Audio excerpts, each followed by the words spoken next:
Today you're going to be transported back to 1607 and relive the beginning of America. We are in Jamestown, the Jamestown colony, the Jamestown fort. We are in the colonial history of the United States. We're going to be visiting a beautiful, incredible museum. 3 ships. We found out one was actually in dry dock, so we saw 2 ships. It does, outside of the museum, tell you when the different states became a state, when they were first colonized, when they were first explored. So I do urge you, spend some time walking around the flags and the different state placards to learn about the history of the United States. And then we're going to go inside the beautiful museum of colonial United States, starting with 1607. Actually, before that, because we're going to enjoy some historical artifacts in the museum even before the colonists got there. We're going to also explore the Indians and the tribes that were here. There's a beautiful 24-minute video that I highly recommend. Before you do anything, watch that video, and it's going to make everything else make more sense. And here, we're going to go ahead and watch the gun, the musket. Noises. You may wish to cover your ears, as this can be a bit on the loud side.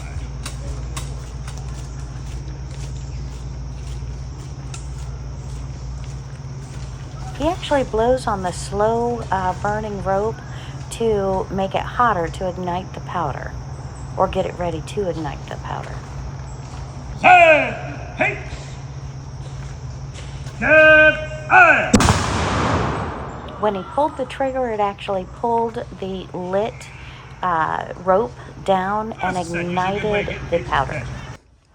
And we're now walking in buildings where these are replicas of what would have been here in the early settlement of the 17th century, the 1607 and on, how they would have lived, what you might have found as their tables, their beddings, their linens, their armor, their games.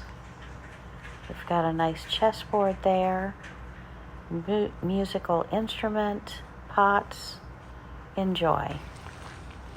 I love learning history by immersion. Nothing is better in education to me than absolutely immersing yourself into history, culture, learning hands-on with your eyes, your senses, your smells, your looks, your tastes. Look at these outfits. Absolutely adorable. They have several stands like that, and the kids can actually try them on and wear them for a bit, which is very cool. And look, chickens are all over the place. When we work with chicken, it's always a store-bought bird, just like you folks would today. So, what costs $16? This particular domestic breed of chicken, which is referred to as a red Dorking, there are people out there who raises rare domestic breeds of animals, and this is one of them. Is the red Dorking, which the Dorking is part of the mix that gives us the Rhode Island Red today.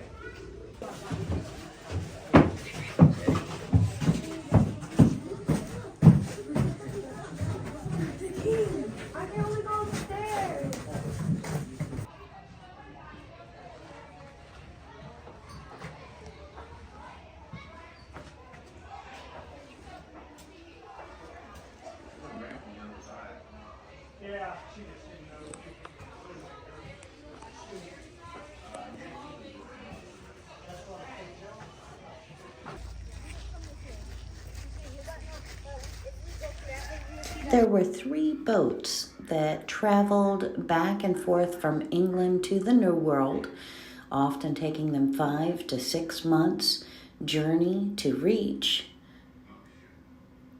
Virginia, Jamestown, Virginia.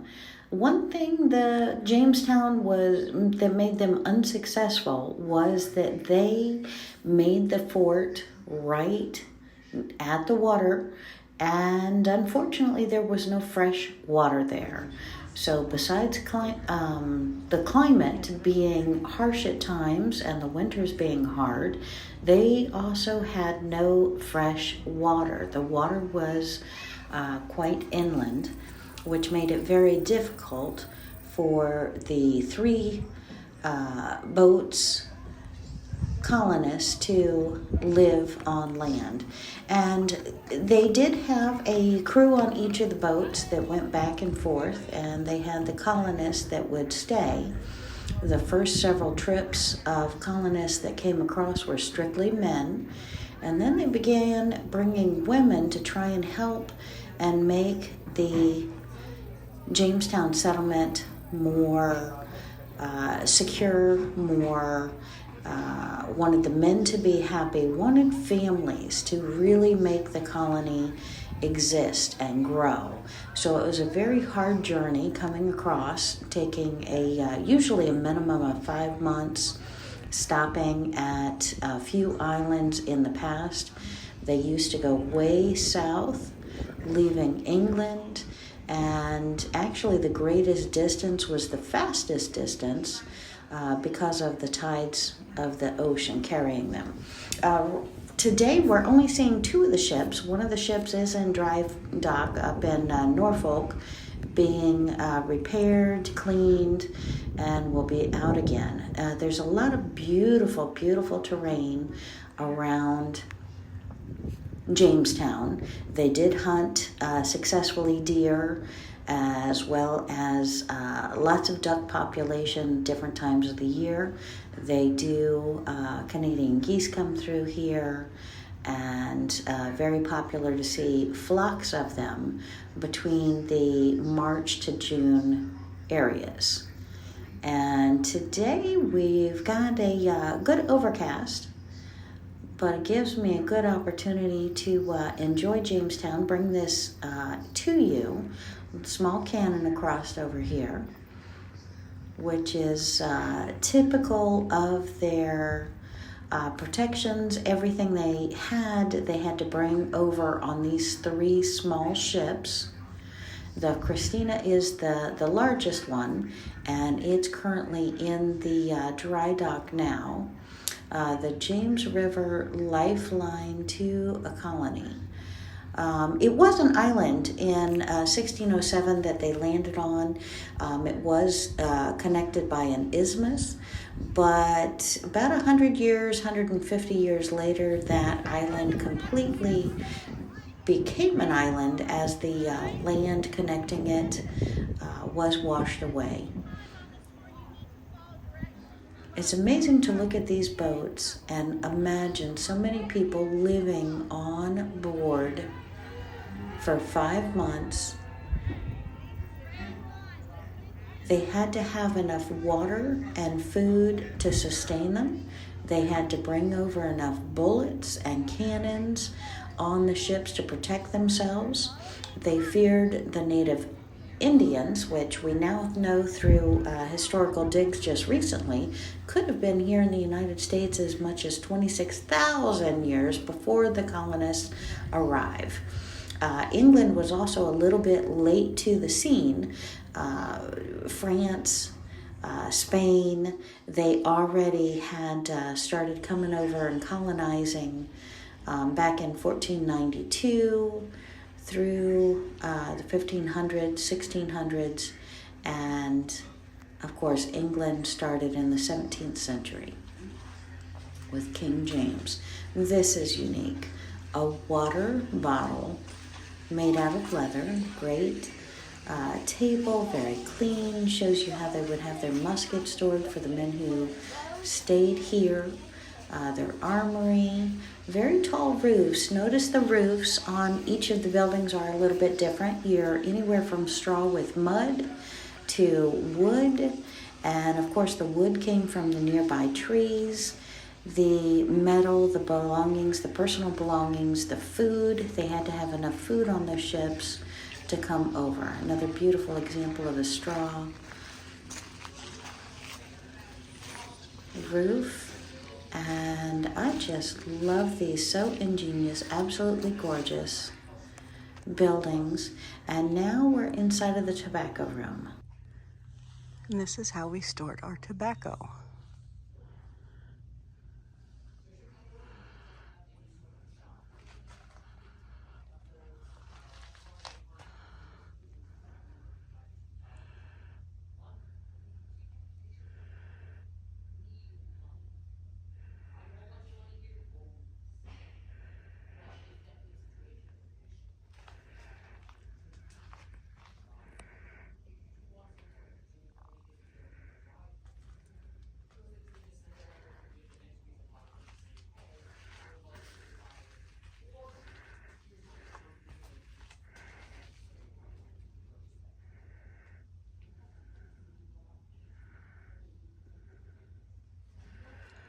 And tobacco sticks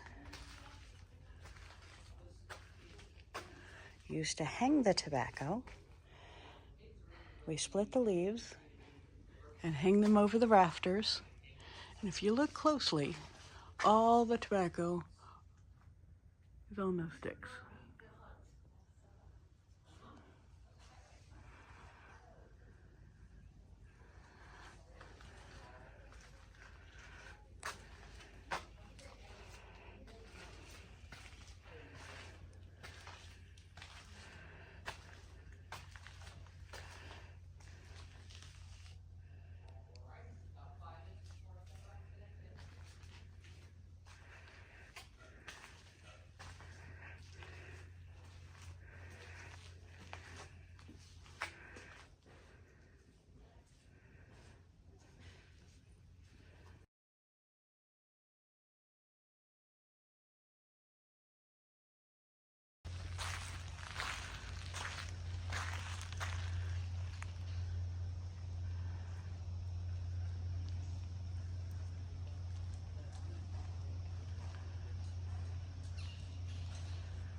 Thank you very much. What you making?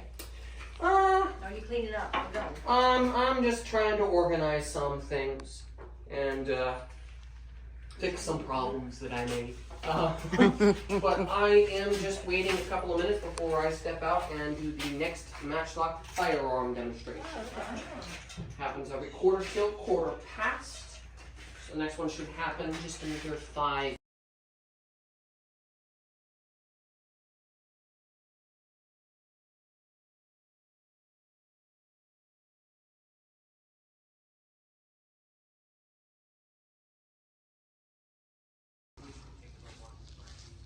For example, this is the one that my colleague who currently offers their lunch is his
also gives you all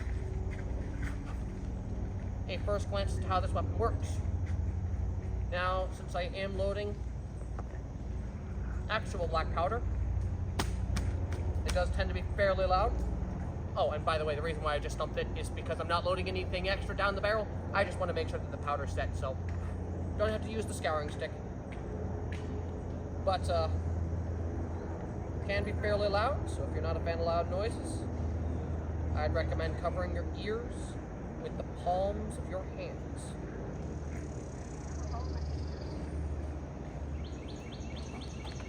Alright, let's do this. Set! Peace! Get! Alright! Yeah, that's okay. We'll... Set! Peace! Get! Alright!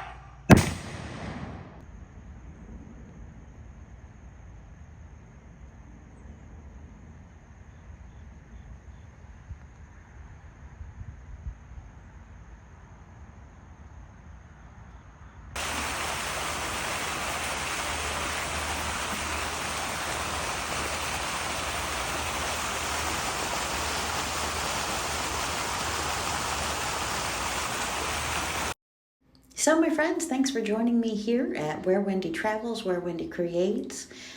Do take advantage of Jamestown if you ever get the opportunity. Jamestown is an incredible place. We're seeing 3 bald eagles flying around this beautiful area. The cypress trees are starting to change with the change of season. Absolutely delightful, absolutely gorgeous. Part of the park is state-owned, and that is the part of the park that I have brought to you today. And another part of the park is National Park. So make sure you bring your National Park pass, or consider getting one to last you and the family the entire year. And of course, take care of our parks. Whatever you bring in, do bring out. And it's such an incredible, beautiful experience to be able to be here. Look at that bald eagle. I so wish I had my other camera to bring this to you so much closer.